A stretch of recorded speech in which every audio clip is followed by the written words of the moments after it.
Welcome back to Educator.com's application essay course. This lesson is the first part of our two-part series on writing, and it's about writing the beginning.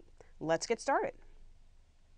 All right, the beginning of your essay is all about two things. It's about the hook and the thesis statement. And the reason the beginning gets its own lesson all to itself, while we have another lesson that's devoted to the middle and the end together, is because the beginning is the make or break part of your essay.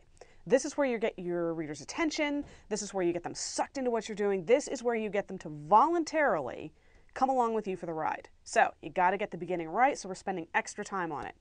So what is a hook? That's going to be our first point in our lesson. We're going to look at what it is, how it works, and how to make your own. We're going to talk about how to write a good hook by using an opening image, by piquing your reader's interest, by using surprise, and as you may have guessed, I like to have fun. You're going to have fun writing hooks. Be as audacious as you can. This is going to be a fun lesson. All right, then we're going to talk about the thesis statement, what it is, how it works, and how to find it when you're writing your essay. What am I writing about? We're going to talk about that. And also where to place it in your essay. You can actually put it in a couple of different places to make it work. All right, to begin with, what is a hook?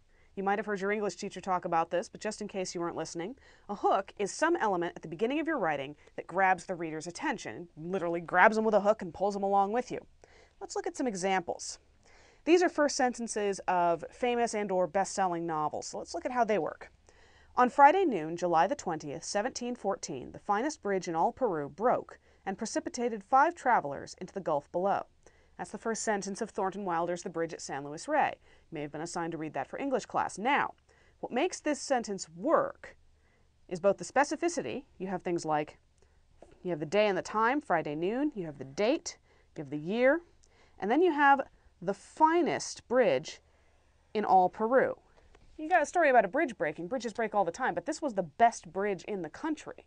Obviously, something a little bit unusual happened here. A really good beginning sets a mood or a tone and gets you interested in characters or a situation.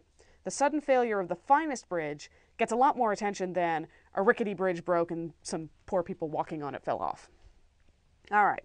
If I am out of my mind, it's all right with me, thought Moses Herzog. That's the first sentence of Saul Bellows' novel Herzog. Now, what makes this one work? If I am out of my mind and it's all right with me, you have contrast. Most people would view being insane as a problem. Herzog does not. This is actually a favorite first sentence from one of my childhood books. It was not a dark and stormy night, by James Howe in The Celery Stalks at Midnight. Now, if you've read any of James Howe's books, the most famous is Bunnicula. They're about a group of pets, one of which happens to be a vampire rabbit. This is the sort of thing you love when you're 10. And they very much have a tongue-in-cheek style. So in this case, Howe is taking off on Edward Bulwer-Lytton's sentence, it was a dark and stormy night, which has kind of become this cliche of how to start a story. And he starts with, it was not a dark and stormy night. So you're like, okay, now I'm a little freaked out. I was expecting it to be a dark and stormy night. This is a book about a vampire rabbit after all. Wanted some scary, but it's not. Now you're kind of nervous, and it gets you interested in the story.